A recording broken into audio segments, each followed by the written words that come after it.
All right. How's it growing, friends? Welcome to Office Hours, your source for free cannabis cultivation education. And it is 420 everywhere. My name is Keisha. I'll be co-moderating today. I'm not alone. What's up, Mandy? Hey, Keisha. How's it going? We're here for episode 62. You'll know we're going live over on YouTube. So if you're logging on over there, make sure you send us your questions and I'll get those over to the team. If you're active on social media, make sure you're following us on all of the platforms. So we're on Instagram, TikTok, YouTube, LinkedIn, and Social Club. And big announcement, we have a giveaway going on over on our Instagram right now. So have you heard about our partnership with Freedom Grams and Last Prisoner Project? Well, you can actually learn a lot about them and help them out today with our giveaway. So learn more over on our Instagram for all of that. But let's get right to the show. I'm going to throw it back to you, Keisha. Fantastic, Mandy. Thank you so much. All right. If you're live with us here and you have a question, type it anytime in the chat. And if your question gets picked, we'll have you either unmute yourself or I can ask for you. Seth and Jason are in the house today. Gentlemen, how are you doing? Pretty good. Good. My first question comes from me. What do you think of my homegrown flower? Look at that. Celebrating. Looks like you haven't been smoking enough of it. I haven't. No, this is just one of the jars. This is just one. Nice. I haven't even cracked this one open. Okay. Yeah. The VPD and the water content and everything is just perfect. We'll get the judging criteria. Oh, we go to the Emerald Cup and really nail it down. Does that sound good? Excellent. All right. You guys ready for like an actual, like real question? All right. We got this right in from Clark. He's just curious on steering. Is it true that a generative steer, which is watering 2 hours after sunrise, would reduce stretch, but would put on less bud sites? Or how does that grow? Or sorry, how does that go? Yeah. So, I mean, regardless of generative or vegetative, I usually like to recommend irrigating for the first time 1 to 2 hours after lights on. So usually when we're talking about generative, it's just from first irrigation to last irrigation. How big is that window? We call it generative stacking because you should be stacking bud sites. So should be doing a couple things. One is reducing how quickly that plant is vertically stretching. And that means your node spacing is going to be a little bit tighter and you actually should get a few more nodes. Yeah. One of the key things I've seen people struggle with, especially with available information out there, is looking at saying, hey, I'm going to start my generative steer. We're going to start 2 hours after lights on, but we're going to wait, let's say 45 minutes between waterings and put on 6 waterings. Well, effectively, we've taken our irrigation window out to longer than 2 hours. And that is a big factor in what actually dictates like a generative versus vegetative steer. With vegetative, we have more and more shots throughout the day. But one of the big things is that 22-hour or the maximum amount of dryback time we can give it without putting more shots on. So 100% it is true. If you execute a generative steer compared to a vegetative steer on the same strain, you're going to end up with a shorter plant with more nodes on it. That being said, you want to really define what that generative steer is and not just say, hey, I'm going 2 hours after lights on versus, watering, let's say six evenly spaced times a day, starting at 2 hours after lights on. As of yet, I have yet to see a situation where a true generative steer doesn't help a plant shorten up and produce more bud sites. And, a great way, if you really want to prove this to yourself, go right back to your basement or your garage and get a 5-gallon pot and put it right next to a 1-gallon pot and flip the same size plant in it and then water as needed. You'll see a huge difference in morphology between the two plants. And that's a great, visual representation of what's going on there. Awesome. Great overview. Thank you, guys. We love overviews over here. All right. Happy 420, everybody. If you're on with us live, today's the day. Let's get some questions answered. All right. Dave Ray wrote in looking for tips to increase density. He's wondering, should we shorten the bulk stage? Increasing density, shortening the bulk stage, probably not. I mean, maybe if you're decreasing it with already too short of a generative steer in there, then probably, bulk stage is going to be filling out the bud sites that have already been created from that generative steering. And so you should be seeing the canopy fill out pretty damn well throughout that bulking session. And, that being said, sometimes strains are just not big enough for the plant spacing that are in the room. So, really trying to understand, right, what is the optimal spacing for this cultivar, recording it and running off that, while you're modulating some of the crop steering to also optimize that plant size is probably the best route there. Yeah. And I think, maybe what this guy's getting at is actual bud density, not canopy density. And if we're talking about actual bud density, there's a few things we want to look at. Number one is timing your irrigation strategy switches, right? Like we generally say 3 weeks, 21 days is a pretty average time most strains stretch, right? Well, if we have a strain that does happen to stretch for 4.5 weeks, 28 plus days, if we go into bulking too early, that's going to encourage stretching inside of the stalk of the flower. So we're going to get stretching in between our individual bracts and loosen that flower. So that's part of why crop registration really comes into this. There's a general idea of what crop steering is, and then there's how we actually apply it to every individual strain. And when we're looking at things like that, we want to say, okay, what was our irrigation strategy? That's a big hole I see, is like when I look back, I go, okay, I can count your shots on the graph, but what was your programming?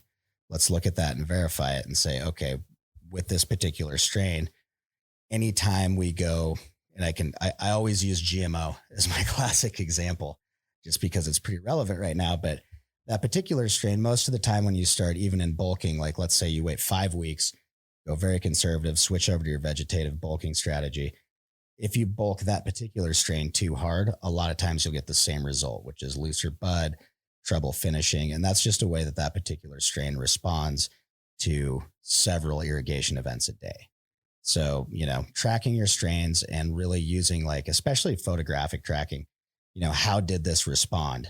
Like if I'm trying a new strain, I'm trying a maximum bulking strategy, take a picture a few times a week, really track that bud development, because the other side of this is by the time you've blown up that bud and made it loose, we're not going to be able to recover it during that run. That's a lesson learned for next time. So, I know Jason does this. I do myself. We always try to push people towards a little bit more conservative bulking and generative steers, and then working your way into maximizing. Yeah. And also to reiterate that, there's different levels of how hard we're steering in either direction. It's not like a 1 or a 0 as far as, hey, if we're either vegetative or generative. It's like, all right, what's our environmental cues telling the plant? And how hard are we pushing our irrigation cues one way or the other? And so there's a chance that maybe you just need to lay off a few irrigations or shorten up that window just a tad bit during bulking as well. And that's really going to be dependent on some of your substrate sizes and irrigation capacities. Yeah, and it's good to remember this is a really, everything about crop steering is holistic. So we've got our irrigation strategies, but whenever you're reviewing your data, whether basic crop registration or environmental data, you also want to look at any inconsistencies you have in your system and account for those. So if we look back and say, hey, we're looking at all this data that we've grown this crop the same way this many times, but we made a fundamental change in our system, and now we can do, a big one for people is jumping from the possibility of running 12 irrigations a day to unlimited irrigations a day. Okay, right there, that's really where your job as a cultivator is, to gather all the data you need to make an informed choice next time. And I think that's where people really, really struggle, because we all want to run. I mean, this is a production facility. It's more of a factory than a garden at that point. And we want it to be as simple as possible. But the reality is, once we start to get into the boutique and specialty market, that 40% of strains that's kind of finicky, that's when that crop registration really comes in. You have to be diligent. And I'll always say it, by the time you grow one strain 40 times, if you don't have documentation to go with that, it's really hard to pin down like, hey, I remember this one time that weird thing happened. But it's very rare that I'll remember every little detail around it that could be influencing it at that particular point in time. Yeah, you got to do your own, set your own benchmarks, collect your data, collect your information, take those pictures, everybody. All right, Mandy, what's happening on YouTube? Yeah, you guys are submitting your questions. So our first question is, what do you guys think about having mothers in 3-liter pots? Is this enough media? 3-liter for a mom. If you're not keeping the mom very long, then maybe there's a chance. One of the nice things about moms is we're usually always doing a vegetative irrigation. And so we are constantly providing fresh nutrients and oxygen throughout most of the 18-hour period to keep those things in moms. So, if your moms, you're only getting maybe a round or two of cuts, you can probably get away with it. Try it once. And, if you see that your moms just aren't big enough to continue your supply, then definitely increase that. I mean, that's much smaller than I would recommend for moms in most applications. Yeah. And, Jason, traditionally I would have said that, but now that we're seeing bigger facilities pushing crops through faster, what I like to call mom cropping is becoming more and more popular.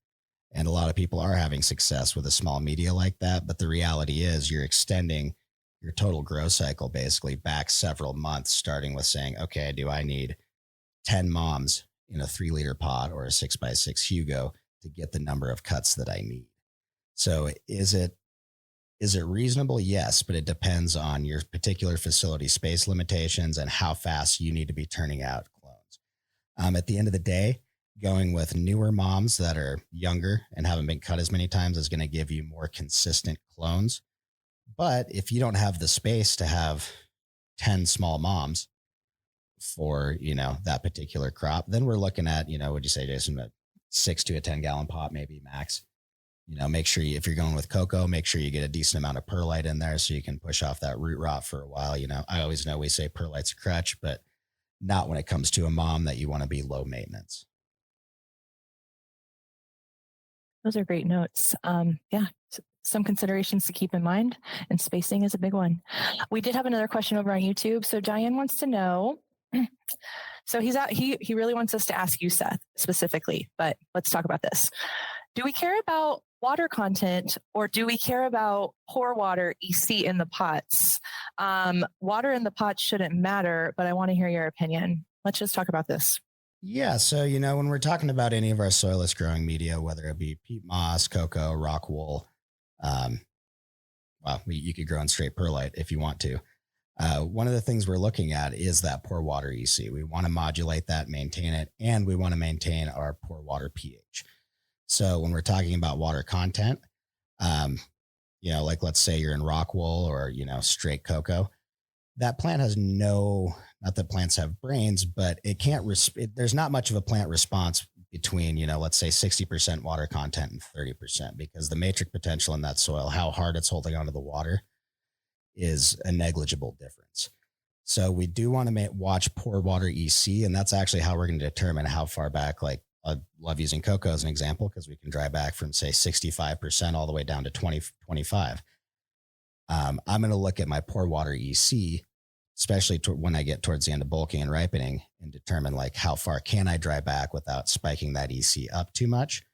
But also I want to be pulling my pH samples and making sure that if I'm in a low EC situation, I'm trying to get that up a little bit. I don't want to completely limit runoff, because eventually, if everything's going well, I'll see my pH start to go down as that plant's pulling out available nutrients and changing that balance. So you do want to make sure you're paying attention to that pour water EC, but always pay attention to your pH, and then decide like, hey, if I have to cut runoff for 5 days to get my EC up to where I want it, try it, go ahead, but make sure you pull a pH sample off of it as soon as you can at the end of that 5 days and evaluate where you're at, because getting a higher EC is not worth it if we're driving a plant into a deficiency zone in terms of pH. Yeah, just to kind of jump into the matrix potential that you were talking about, absolutely agree with what we're focused on there is the EC, but we have to remember our water content limitation ranges, and that's different for different types of media. When we're looking at rock wool, we do have a very linear matrix potential. So matrix potential, as we talk about, it's the amount of vacuum that the roots have to apply to the substrate. That being said, with something like rock wool, we usually never want to go down below 35% if we can avoid it. We're going to run into some hydrophobic properties, maybe a little bit of irrigation channeling. It's just going to be difficult to maintain our field capacity if we run it that far. So if we're pushing huge drybacks, we do have to recognize, hey, we want to get up to our field capacity with that. In cocoa, a little bit different. It's not quite as linear with its matrix potential, and it usually has an elbow, an inflection point in that matrix potential. And it's different for different varieties of cocoa, depending on the chip and pith size. But usually we see that around 25%. And so typically we'll want to try and stay a little bit above that if we can, just because that's when we're going to start to induce a little bit of a harder time for the plant to pull water from that substrate. Yeah, I think this is a great time to really hammer it in. Like your dry pack percentage is not going to be a finite number. I'm never going to be able to give you a strain and say, this is the exact dry back you want in this strain, because that dry back it's a sum of all of your environmental factors going into it. We could be not getting a 20% dry back because we have a bigger pot for the same size plant. All right, in that situation, given the rest of the environment is fine, that's okay. As long as we're hitting a 10 to 15% dry back every day, so we get proper aeration in our media, then it's fine. We don't necessarily just because one of your friends who grows says, hey, I pushed a 40% dry back in my cocoa on this run and it turned out amazing, doesn't mean that that's the solution for your specific grow, unless everything else is exactly the same down to strain, the times you flipped it at, the time you took your cuts, or the time you topped it, let's say, and then everything else. So I really want to highlight, these numbers are all relative. And as far as, what we're looking for, that 10 to 15% is our solid baseline to say that plant's getting good transpiration. If we took that out to a 5-gallon pot with a 6-foot plant in it, let's talk about bulking there. What'd you say, Jason? We're going to have to do some work to even put on 4 or 5 shots in the morning. They're going to have to be tiny. Then we're going to have to monitor that dry back and be like, yep, we got 10%. Cool. We're doing it good. We can't put on any more bulking. And that's where some of these things change, when we have different dynamics in terms of plant to pot size and what we can achieve in terms of VPD and temperature, those numbers are going to vary wildly. And your skill as a cultivator is being able to manage the difference in what you're seeing from crop to crop, season to season, media to media, and focusing on things like your pour water EC, your pH, and maintaining the rest of your environment to keep that plant in that comfort zone. And probably my biggest rule of thumb is if you wilted any plants trying to push back that big dry back, you probably pushed it a little too far. And most of the time that's just because, hey, we got to 6 or 7 weeks in and we grew a plant bigger than we've ever grown out of this little pot. So it's sucking up some water. And that's where, a lot of growers will run to that limitation saying, hey, I'm going from a 1 to a 2-gallon pot because I'm growing bigger plants and I need a bigger gas tank to drive this machine. Yeah. So our irrigation water, our fertigation can go to 3 places: runoff to the plant through transpiration, and then through evaporation. So since we're not going to use runoff in any of our dryback values, dryback is evaporation and transpiration. So when we think about where that water is going, let's say we're in a 1-gallon cocoa pot. Well, if we're a 25% dryback, then we're a 1/4 of a gallon of water that's being lost to or used to evaporation and transpiration. Now, if we're in a 2-gallon, if we're running the same size plant and it has the same amount of water usage, we're only going to see half that. So 12.5% dryback. It's going to be the same amount of water being used by the plant and evaporating. Yeah. And I do want to highlight something too. I'll pause it for you, Jason. Let's say we're in a greenhouse where we live in August. My VPD is pushing that 1.6 to 1.9. I'm actually losing water efficiency in the plant. So at that point, my transpiration is actually drawing more water through the plant than the plant's, just so the plant can cool itself. Then it's able to actually fix in carbon and sugars inside the plant. So at that point, okay, if I'm in a greenhouse late summer, it's getting pretty hot. If I run a 1-gallon most of the time, maybe I run a 2-gallon during July and August and September, just because I know I have this limitation and I have less water efficiency. Therefore, I need to have more water available to the plant to build the same amount of biomass than I would if we were able to keep our VPD in that efficiency range. Yeah, that actually brings up a really interesting topic that I didn't know about when I was during cultivation. And if you research water use efficiency, there's some really cool articles about this stuff in traditional horticulture. And it brings me into carbon dioxide. When we're actually optimized our carbon dioxide, we've increased our water use efficiency. And sometimes we'll see the transpiration rates go down, even though the plant is growing faster. So, anytime that we're talking about optimizing stomatal conductance, getting the most transpiration through those stomates as possible, always keep in mind that if you're modulating your CO2, that those numbers aren't going to be equivalent. Oh, absolutely. I mean, that's an issue I've actually been seeing lately, as some people have been able to push way more biomass in the room than they have in the past. Is hey, traditionally, we start to enter ripening, and especially with this equipment, we can actually validate some of the things we already knew from tribal knowledge with cannabis, and also just traditional horticulture, which is when a plant starts to senesce, aka enter its ripening stage, it's not going to take up as many nutrients. It's not going to take up ideally as much water.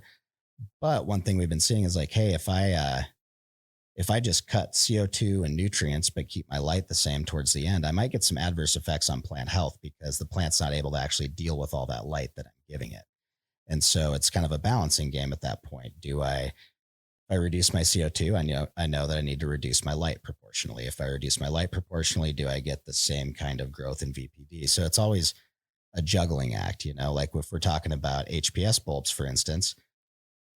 If I reduce my CO2 at the end, but I need to keep, a lot of growers right now, especially if you have a couple-year-old build out that was planned around HPS, you're planning on having that radiant heat in the room to help you deal with some of that humidity. Well, if I cut my lights to 60% for the last 2 weeks and cut CO2 down to like 30%, I'm limiting the plant in a few different ways, and also potentially introducing that potential for mold because my systems achieves the VPD I want when I have that radiant heat in the room. So it's a lot of balancing to do. And sometimes, in my experience, it's a little easier to run closer to full throttle and give the plant everything you think it needs than try to run by the bare minimum. And that's something that we're allowed to do in cannabis that I think is pretty rad because, before I ever got into cannabis, I was never allowed to push it on the input side of things. It was always, how can we get by with the least amount? And we're totally blowing that out of the water when we're looking for good quality cannabis. That's great advice and great question, Diane. Iron Armor wrote in, hi, Iron Armor. What are your thoughts on using bloom nutrients instead of veg nutrients for cloning and root in after transplant, and even using the bloom nutrients during a whole 2-week veg? I was under the impression that P and K from the bloom nutrients help stimulate root growth. I'm thinking back on the days when I was using the Lucas formula, if you guys are familiar with that. I remember that from way back in the day. Yeah, P and K can help root growth for sure. Typically, though, most of your basic veg formulations are going to be great. And one thing to remember, like calcium nitrate, when we put that in, you got Ca2 positive and NO3. That's going to break down. Nitrate goes into the plant, and nitrate actually stimulates a similar reaction in the plant as auxin does. And auxin is our primary rooting hormone that's produced in the plant. So, running, like a 1.0 to a 1.5 EC cloning solution with a decent amount of cal manganate, it's going to give you pretty good root formation. The roots, the big thing to remember here is like anytime we're talking about auxin or rooting hormone, there's two places that's produced and expressed in the plant. So that's either produced at your far distal meristems, the growing points of each branch, and it moves downward, or we can stimulate auxin production by actually damaging a node, an axial node, which is what we do when we're cloning if you're doing it correctly. That's why we're cutting right up next to that node and actually damaging that axial meristem, because that's going to produce a lot of auxin, which causes callousing and root formation. Awesome. Thanks for that. I believe that is it for over on YouTube for now. So I will pass it back to you, Keisha. Awesome. Thank you, Mandy. All right. Yeah. If y'all are joining us late, because it is April 20th, we totally understand, but we are talking all about crop steering and cultivation today. We want to hear your questions. All right. Elvis wrote in seeking some advice. Hi, guys. I was wondering if you could advise me on growing in cocoa. I am growing in 2-gallon cloth pots with 2 drip feeds in each pot. I need to know what pH, WC, and EC I need to be at from every stage of growing. If you have any advice, it would be really appreciated. Well, I'm pretty sure we can't give him those stats, but what advice do we want to give Elvis? It sounds like he's kind of just getting started and doing some crop steering for the first time. So what do you recommend? So easiest one there is pH, because we're usually keeping it pretty consistent. We might let it rise up towards the end of harvest, but we'll want to be at 5.8 for most cocos. Which, by the way, means 5.6 to a 5.9 feed. In cocoa, usually I'm just dumping it in at 5.9 and keeping that consistent. The rest of those numbers can be either found in our cultivation intro guide or any of the office hours that we've brought up crop steering about. Obviously, they're dynamic ranges. So I think we've gone over all of them probably 3 or 4 times in the show here. I'll give you a quick one. 4 to 12, 5 to 9, and we'll go back to about 4 to 19 when you're ripening. The biggest thing about those ranges is, again, crop registration and document how your plants are responding. And then when we're talking EC, if you're starting out at home, buy a Solus and take your measurements before you water, after your P1, and then towards the end of the day with your dry back. That way you have an idea of what we're getting throughout the day, how far it's drying back, what the EC response was, and where we come in at the highest point, which should be just before watering your P1. But just remember, like Jason was saying, this EC especially is dynamic. So start out with, this is going to sound old school, but watch your pH in your runoff, maintain that in your root zone. And then once you can manage pH all the way through, then you're ready to start stacking a little bit, because that's what we run into all the time. Like, hey, I want to stack my pH, or I want to stack my EC up. Yeah. Like we said earlier in this episode, again, a week later, we're down at a 4.9 or a 5.1 pH. Like, okay, well, you can't stack if that's the case. And then we're looking at, basically fixing that problem earlier on by bringing those plants into stretch with an appropriate amount of EC in the root zone. Yeah. I found that for helping avoid pH problems, a lot of times we just need to make sure there's enough food getting fed to the plants. So first, be making sure we're checking water quality, and that's not affecting the nutrient balance that we're feeding when we do mix up some fertilizer. But from there, it seems like most of the time that I've run into clients with pH problems, it just comes down to underfeeding. Yep, generally speaking. And then, when we're dealing with pH problems, remember, we're resetting that positive negative balance of ions. And if the plant's pulling out those negative ions and we're leaving positive, the only way we can really reset that is by pushing enough ions back in. And since our solution that we're pushing in has a little bit of both, we have to, maintain pushing enough runoff to actually reset that. So that's why it gets to be a delicate balance. And once things are not going optimally, like let's say we just can't get that pH to stack, we're stuck between a 2.5 and a 3.5. EC. Yep. Thank you. By the time we hit week 3 or 4, that's your range. It'll stack up a little bit, but there's no point in saying, oh, I've been at this point for 3 weeks. Now I just need to shoot it up and raise it. Like we're spending this whole plant's life adapting it to a certain set of conditions, and we've got to work within the parameters that we end up setting for ourselves, whether intentional or not. Fantastic. Elvis, good luck out there. Keep us posted. All right, Mandy, sending it over to you for YouTube. Awesome. Thank you, Keisha. Calicory Main wrote in, hey, how's it going, guys? Some questions for the boys this week. Is the dryback duration or the dryback percentage the cue for generative and veg steering for irrigation indoors? What tells the plant to switch to bulk or ripen, etc.? So I usually go by dryback duration, because your dryback percentage is a target that we're trying to achieve, but that's going to be based on substrate size, how fast those plants are actually growing. Is the environment optimized for them to be grown as fast as possible? How old are they? What's the strain like? I've seen some strains that are heavy eaters that aren't heavy drinkers, etc. So usually that's what I'm looking at, and typically, that's also kind of just how we're getting to sending the cue to the plant. And for most of what the plant's feeling, osmotic potential, decreasing the osmotic potential between the substrate and the plant is kind of what we're going for as far as inducing those reproductive cues in the plant hormones. Yeah, typically with that watering frequency change, we're pushing a response for the plant that's totally hormonal. So if the plant is in a hormonal state where that response is not going to be what we want, then that's why we're running a certain strategy. So, we'll go back to you're ending your generative strategy when stretch is done. So, to answer the question bluntly, it is that time duration, because when we open up that irrigation window, we're just oxygenating that root zone over and over and over. And that really the best way to prove this for yourself, I've said it a bunch of times, go get yourself a bubble bucket or an aero garden and throw an air stone in there. So you get twice as much air in the water as you would with the factory little air bubbler, and you'll see a lot more growth. And that's what we're working on here, is that root respiration. If the roots don't have fresh oxygen, they can't work hard at moving oxygen up. And then we kind of hit it double time with that osmotic pressure, and we're slowing down the actual not cellular growth, because we want those cells to divide and make more cells, but we're slowing down that stretching. So what happens is after I add that air stone and I put some hypochlorous acid or hydrogen peroxide, does it get even better? Yeah.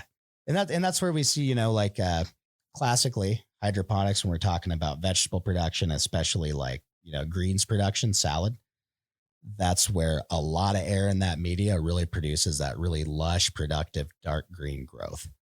And that's just due to the hormonal condition created in the plant when we're oxygenating the root zone to that level. Oh, I had no idea. That was a great rundown, guys. Calicore Maine came back with the second question. Also, does a temperature differential only contribute to purple color changes, or does it tell the plant to change between bulk and ripen, etc.? Lots of interest in the signaling cues for these phases. Yeah, it's good old night-day temperature differential. So obviously, anthocyanin production, like you stated there, is one of the nice factors. Lower temperatures usually do induce somewhat more generative response. It's cueing the plant that it needs to be reproductive. It's entering into a season or phase likely that it can't survive through. That being said, my favorite is to keep those daytime temps still pretty warm, and then increase the differential. So drop the nighttime temps a little bit more throughout the cycle, so that we can keep the metabolism up during the day, but then also send some of those cues to the plant. Yeah. I mean, a good way to look at it is we're not trying to, these plants have spent millions of years evolving in a natural environment, right? We're not trying to totally buck that natural environment at every stage in the process. We're trying to give it the best possible representation of what that could be. And part of that is we get accelerated plant metabolism at, let's say, 80 to 82 degrees. That's 80 to 85. Generally, that's where we get the best plant metabolism across most species. When we drop that for part of the day, we are slowing it down. And the end result is just like Jason said, the plant doesn't interpret it as we're giving it a cue so much, is that's what naturally happens at the end of summer. So we're really built, we're rolling along with that life cycle. That's why, if people say, hey, should I dim my lights a bunch towards the end of the run? It's like, well, when would your plant finish outside? Early October. Is the sun less bright the first week of October? Yeah, not really, but it's colder at night. And also the earth's tilted farther away. So our spectrum might need to be a little different. But typically the sun doesn't dip down below, 1,000 ppfd in September unless it's really cloudy out. Awesome. Thanks for that.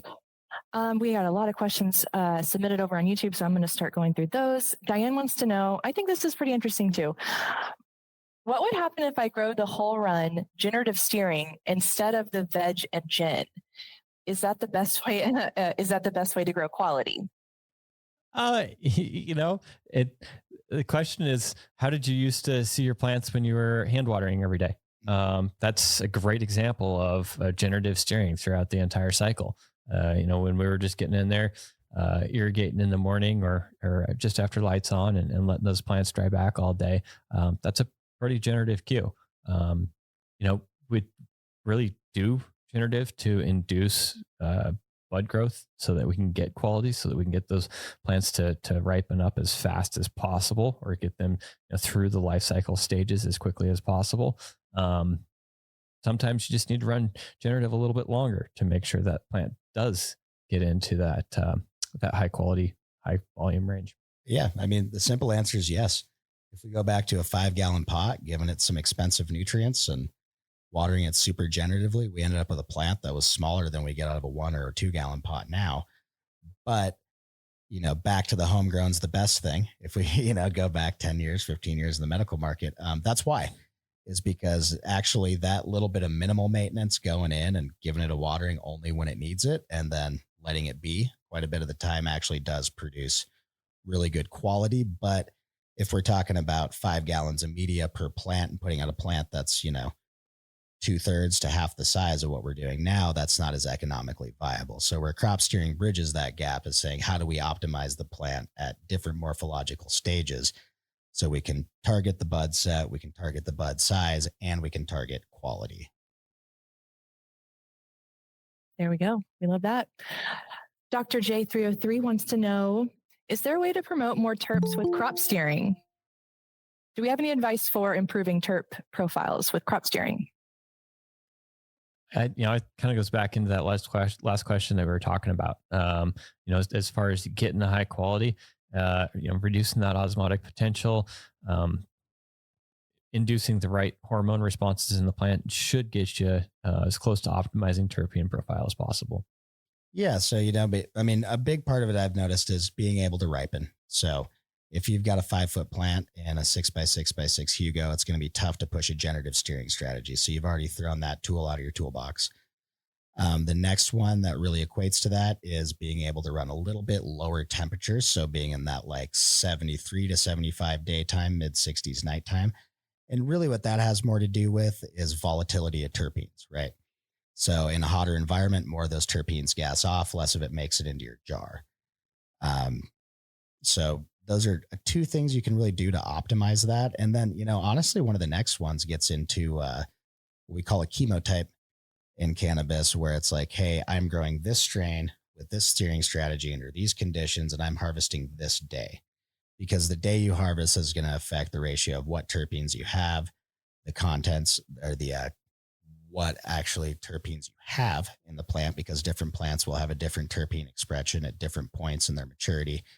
And then the end date is like, do I want this to be the same every time? Okay, I need to replicate all of these variables right down to the harvest day to get my ratio of THCA to THC, the amount of, like, let's say I'm looking for THCV. And then if I'm looking for any kind of special terps, I got to target that day, because now we're playing a game of not only, producing all these trichomes, but optimizing our harvest conditions and time to minimize the terp volatility. And then also that's, right after that is where post-production gets in. A bunch of us, especially if you've grown at home, have grown some amazing herb that turned out kind of like hay when you didn't cure it quite correctly. And that's a big part of that is locking in some moisture and gassing off terps at the wrong time. So, when we're talking about flavor profile and overall quality, that post-production is just as important as our actual production run as well. I've seen a lot of amazing herb get turned into, I want to use a different word, but mids, just because it wasn't handled properly between, cut and making it to the final packaging. Yeah. One of the things that I love to do is take a picture right there towards the end of harvest, get get a USB microscope if you don't have one yet, throw your trichomes under there. What color of amber and how much of that trichome count do we want in that amber to perfect the terpene profile that we're getting off of that strain? Yeah, I think Mike, you nailed it there. Keep checking that and look for the more indicators. Even if I'm not here telling you and you say, hey, I've got this strain that, like, I know if I harvest it with 20% still white pistils on it, it's different than if I let it go another 4 or 5 days. Register those differences and really start logging it, and then start attaching some of your post-production data in terms of your testing and everything else, and looking at that in relation to some of the variables you're looking at inside the grow as well. But generally, Awesome. Low temp generative steering is what's going to help you with the terps. And then also one thing I've noticed is having the ability, especially on some strains, to pull back that late flower nitrogen. That's going to push more vegetative growth, because that's just going to encourage the plant to produce more immature trichomes, which don't have the terpene profile we want. So also, if you're getting into that boutique market, start learning as much as you can about plant nutrition and how you can optimize that in your own feed, because it's, we talk about nitrate quite a bit here. That's not the only thing that will influence this late. I mean, you've got a lot of micros at play, and then, balancing what you can actually do about it. Kind of an interesting topic that I got to watch a seminar on last year, and that was a pest response. And they actually did some tests where they could get a little bit higher terpene profile when they had induced some some pest simulation. So kind of something might be fun to dig into and take a look as that plant develops its natural defenses. So it's kind of tricking the plant into thinking there's a predator and the terpene production responds accordingly. Yep. Yeah. And there's some chemicals that they can use to induce that as well. Probably not what we can be using in production right now, but yeah, it's things like pruning are going to also do the same response. Wow, that's super interesting. I did not know that. Great questions coming in over on YouTube. I'm going to keep going down our list. Chuck Mangione, that's an awesome joke. If that's not the real Chuck Mangione, that's a great reference to King of the Hill. Hey guys, love the channel. The information you guys give is gold. I'm a new grower and was wondering, when crop steering, going from generative to vegetative back to generative, do you go from higher VPD back to lower VPD and back to higher VPD? Or is it that you slowly ramp up the VPD and only worry about irrigation? That's his first question. Slowly ramp. And it comes down to that vegetative generative balance that we do. So when we're in stacking in the beginning, our VPDs at say 1 to 1.2 are going to be a little bit more vegetative leaning. Our irrigation would pushing pretty hard on generative. So that's kind of some of the balance that we're creating for the plant. And then through vegetative bulking, usually would be at that 1.2 to 1.4. And then for ripening, typically, if you don't have issues with mold or mildew, you can stay at that 1.2 to 1.4. If you have some susceptibility to those molds, mildews, bacteria growth, then it's good to keep it up at that higher end of that range there at 1.4. Yeah, and it's I think just to tag onto that, one important thing to realize, and that's part of why VPD is actually so much more important than looking at your RH. Is with VPD, we're not only looking at like how does this the moisture content and pressure potential in the air affect transpiration in the plant, but we're also looking at how it affects water availability to things like molds and bacteria. So for instance, if I have a environment that's over 1.0 VPD directly surrounding this mold spore, it's probably not going to be able to access water and actually grow. If that spore is in, whether it's on a cannabis plant or a paper towel, if it, is 0.6 VPD for any amount of time, that spore can actually germinate and grow. And once that spore germinates, that organism does have a little bit of action to be able to regulate its immediate environment somewhat. So that's what we're looking for, is trying to reduce the availability of water, especially in late flower, to things like pests and disease. And another thing on there as well is keeping the VPD ideal helps us produce the healthiest plant, which is also going to be more resistant to any of our concerns there. Oh, absolutely. Your first best IPM is having healthy plants. For sure. Cleanliness and healthiness, just like us. If you live in a clean house and you take care of yourself, you don't get sick as much. Good rules to live by. Awesome. We have more questions coming in, but I did want to get to a poll that we posted earlier today. So we asked, what's the best snack for the munchies? And our answers were Doritos, Cheetos, Funyuns, and rolled gold pretzels. I gotta so 30. Go ahead, Seth. Sorry, Doritos won at 38%, followed up by a tie with Cheetos and rolled gold pretzels at 25%, and then Funyuns at 12%. Aw, not a lot of love for Funyuns. What's y'all's favorite munchie out there? Doritos are pretty great. You like the regular cheese, or what do you? I'm a Cool Ranch person. However, my number one munchie is cashews, salty cashews. That's healthy. Have you guys heard about the Dots pretzels yet? Since we're on that subject. No. Jason knows. The MSG, you can't stop. No, I got some honey mustard ones last weekend. That was brutal. Oh yeah, those are delicious. I know what I'm doing later. The Dots Might throw peanut butter and a little local honey. Yum. Just like off the spoon. Are you putting that on anything? It comes on there. They cook it in with the MSG, I'm pretty sure. All the goodness. Yeah. MSG stands for magic something. I don't know. I actually just like those munchy snacks. I think that it was just created it was just perfect. It goes right off the spoon, gets right to the point. Sorry. Just wanted to clarify that. I used to be all about the ice cream. but then sometimes I went Yeah. over the top and had a bad experience. So you just gotta be careful when you're doing that one. We can't do that too much these days. I found Look out at ya. about avocado-based ice cream. All It's right. been changing my world. Well, Oh, it's I'm good. looking into that. It's good. You should try it. I love that. John, give us your favorite munchie. Can you hear us? Is he frozen? Okay. Nope. Can you hear me? I got you. I got to go with Muddy Buddies. That sounds good. I can't stop eating them. I'm glad the It's bags. chocolate. Yeah, they're checks with chocolate and then powdered sugar and a lot of it. Salty Oh, sweet. Oh my Yeah. God. love Sometimes I that. got a hint of peanut butter in I there love that. too.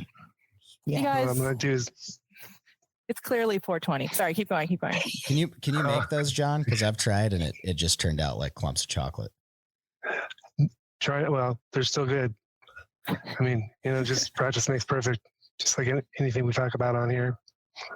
Yeah, happy 420. Happy I 420.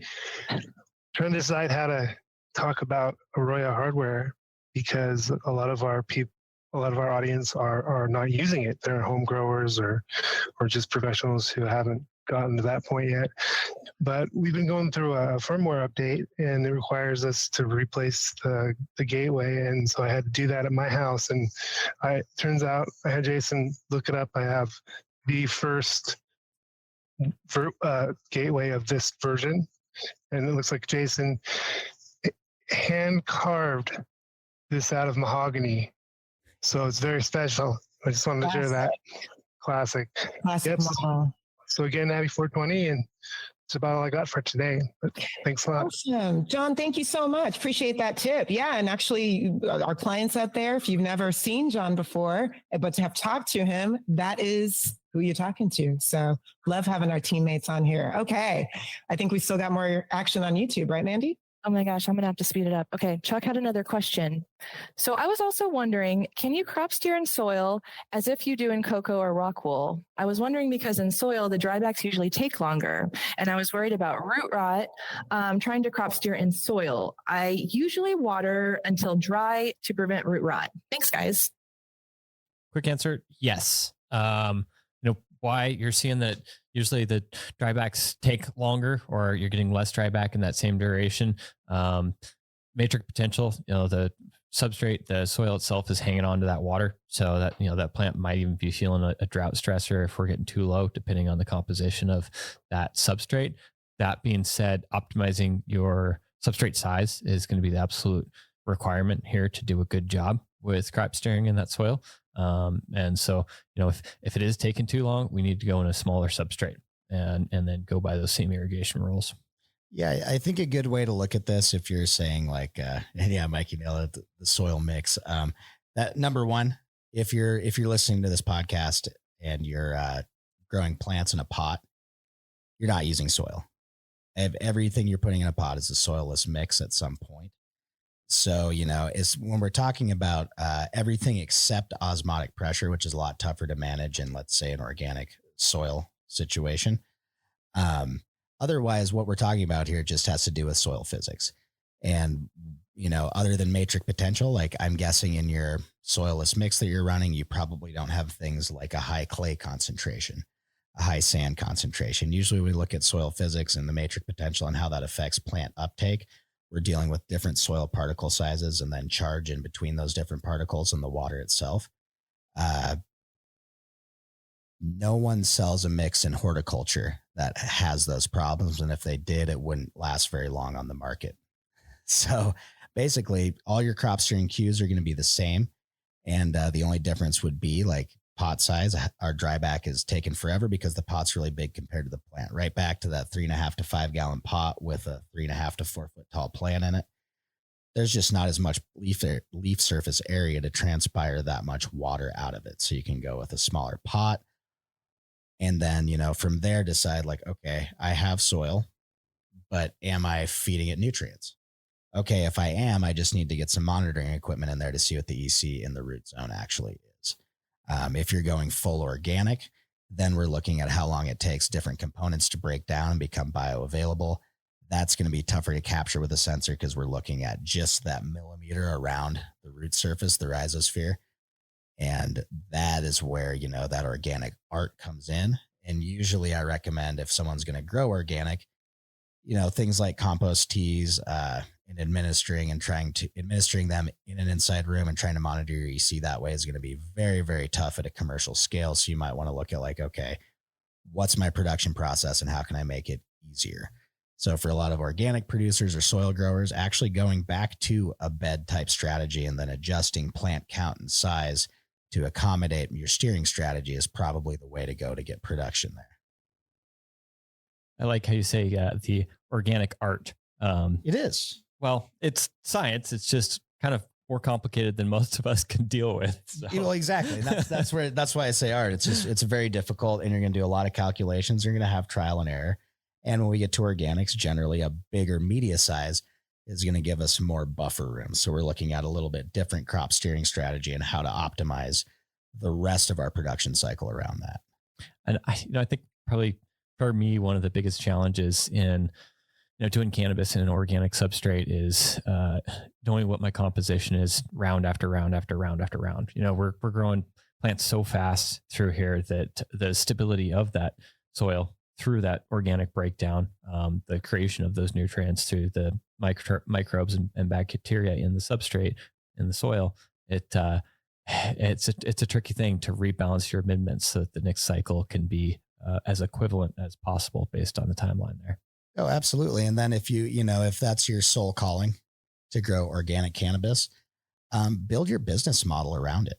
Realize that, hey, most of these organic methods, number one, are not generally as productive per, dollar input as some of our synthetic fertilizers are going to be. Number two, you're going to have a totally different production cycle because you're probably not going to be in 1 gallon pots if you want to have a good time.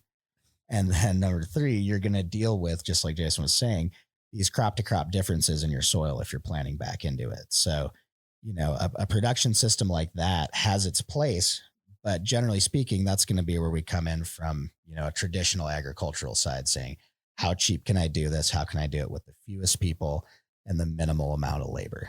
And then build your farm around that. If you buy, quote unquote Ferrari, like we always talk about, there's a lot of people out there owning Ferraris, driving them like minivans. You don't even want that kind of comparison in this organic talk here. We skip the Ferrari, go get an International or a John Deere. That's kind of where we're at with that style of production. But it has a place. If you can pull off, let's say 4 people can pull off the same amount of canopy space as it would take 20 people to do in a high intensity indoor operation. And your target is not necessarily, you've diversified your business. You're like, hey, we've got some sun-grown flower that we sell. We've got a lot of oil that we make. We've diversified. It's totally doable, but you've got to look at your business holistically and make sure that you've taken every step along the way to optimize that production practice. And really, if you want to look into that hard, look at some of the organic vegetable producers out there. They're not always the most profitable, but there are quite a few businesses out there that have been in business a long time producing organic vegetables, and that's not by accident. So you're saying I might not have a good idea when I'm white labeling my organic product? Yeah, no, get that premium for it. Really. And, maybe look at it like, what is the best application of this product? I personally know people in the space that are looking at growing, pretty much fully organically or fully organic, and they're going all to oil just because that's the most practical business decision for them. And by oil, usually these days, like they're trying to hit that rosin market and get a little bit more of that boutique premium. But, you got to have an open mind, be adaptable, and analyze the market for what it is, not what you hope it's going to be. I think that if you've been in cannabis and you haven't taken that away over the last 5 to 10 years, you're kind of missing something, because I don't think anyone's predicted like, hey, my vision of the market's exactly what happened. That's certainly not my case. And I know I'm not unique in that. Mikey dropped here in the chat, these cloth bag cocoa cubes have been fantastic for indoor production. 3 to 4 harvests, set of transplants, and room loads a week requires uniformity. That's great. Thanks, y'all. All right. I think we have time for a couple more questions from YouTube. Diane wants to know, what do you guys suggest if we see mold during the harvest, and how do we prevent it from spreading in the dry rooms? I mean, the best thing to do is something different next round. I'll just run it off real quick here. Raise your VPD in the last 2 weeks. Make sure you don't have any lights off swings where you're hitting below a 1.0 or below 1.0 for any amount of time overnight. So what that might mean for a lot of people is like, hey, I can only push 69 degrees overnight, not 65. Look for little things like that. If you're flushing, stop killing your plant early and encouraging it to mold. Manage your EC a little better. And then, number 3, if you know you have mold, after you've harvested a particular strain for a certain time, you should be able to walk through and look for those telltale signs. You shouldn't have to break it open and look at every nug. You see a curled leaf coming out, you know that strain, that means mold. Go up there, cut it and bag it right away. Get that out, 3 to 5 days minimum before harvest so that stem can dry up a little bit and not have a leaking sap point to mold in the dry room. And then finally, I'm sure you're cleaning your dry room, Diane, but maybe not as well as what would be ideal. I've found a lot of situations in farms where the dry room was kind of the last thought when putting together this big cultivation facility. And hygiene in the dry room isn't always quite as nice as we'd like it to be. And once we chop all those plants down, if that dry room stays too humid or if it already has mold presence in it, we've got plants that we just hacked down and are actively dying there ready to mold. And then another one too is if you're doing a pre-harvest strip, don't do that just the day before harvest. Give it a few days, use some scissors, and then don't go super aggressively.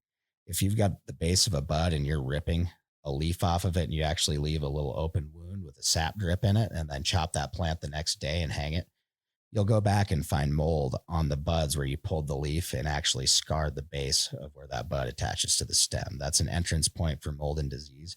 So when you're doing that strip, balance it. Hey, I know if I wound this plant, get a lot of sap going, I have entry points for mold infection. If I don't, then I don't, but maybe now I have to deal with that extra biomass in my dry room. So either I need to do that defoliation a little earlier, or maybe upgrade the dry room so it can handle that extra amount of biomass. Sounds like it's always a balance. Thanks for that. Harv had a question. I'm trying to understand generative growth. I lengthen the dry back to limit stretch. Do I now stay with that fertigation schedule to the end of the run to promote bulking?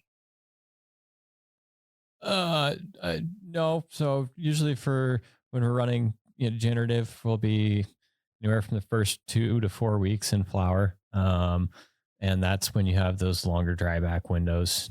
Typically we're talking about, 20 to 23 hours of a dry back window. And when we want to go into bulking, we're going to switch that up to vegetative. Just like Seth was saying earlier, get lots more irrigations. We're going to provide a growth response to the plant with that fresh oxygen, those fresh nutrients, and so having a good frequency of irrigations for a much longer period is going to cut our dry back window, down to something like 16 hours or something like that. And so that's going to be a different irrigation schedule for vegetative bulking versus generative stacking. Yeah, when I first started experimenting with some of this stuff, it was at first for me a necessity of switching up my pot size. But what really hit home was like, wow, if I water a plant just in the morning, I get this shorter growth. If I stretch that out to, for me, it started with 6 and then 8 and then 12 waterings throughout the day as we were pushing bigger plants in smaller pots. Now I'm seeing more and more of this vigorous growth response in plant height. So basically a good way to think about it, if you really want to dumb it down, water just in the morning for generative, and for vegetative, little shots all day. That's probably the Awesome. Easiest way to start and see that response right in front of your face. Here we go. We'll have a quick rundown. Those were great questions everyone submitted over on YouTube. I think that we are all out of time, so I am going to pass it back to you, Keisha. Awesome, Mandy. Thank you, everybody who submitted questions today for our 420 episode. Seth and Jason, before we wrap it up today, any words to wish everybody, to say to everybody on this high holiday? Happy 420. Have fun. Be safe. Smoke lots. Yeah, get out there and celebrate. I mean, it's not even 420 yet on the West Coast, so we'll just get the wave of smoke rolling across the country, That's it. Yes. For those of us who are fortunate enough to have access to this amazing plant, Please celebrate it, honor it. Let's get the prisoners out of prison. Let's just keep this movement going. And Jason and Seth, thank you so much for another great session. Mandy, thank you for co-moderating with me. Producer Chris, thank you for the magic behind the scenes. And I'm just going to thank myself for growing this goodness, which I will be enjoying later. All right. So to learn more about AROYA, be sure to check out our demos. You can go ahead and sign up for a demo. One of our experts will walk you through all the ways AROYA can help improve your cultivation production process. Thank you, everybody who joined us for today's episode of AROYA Office Hours. We do this every Thursday. And the best way to get answers is from the experts is to join us live. If there's a topic you'd like covered in a future session, feel free to post questions anytime via the AROYA app. Feel free to drop them in the chat. Send us an email at support.aroya@metergroup.com or send us an Instagram DM, or we are actually on all the socials, LinkedIn, Social Club. And don't forget, on Instagram, we have a contest going right now. So you're going to want to enter that for some AROYA merch. We record every session. We'll email everyone in attendance a link to the video from today's conversation. It'll also live on the AROYA YouTube channel. Like, subscribe, and share while you're there. And if you find these conversations helpful, please do spread the word. Thanks so much, everybody, and happy 420 again. See you next time.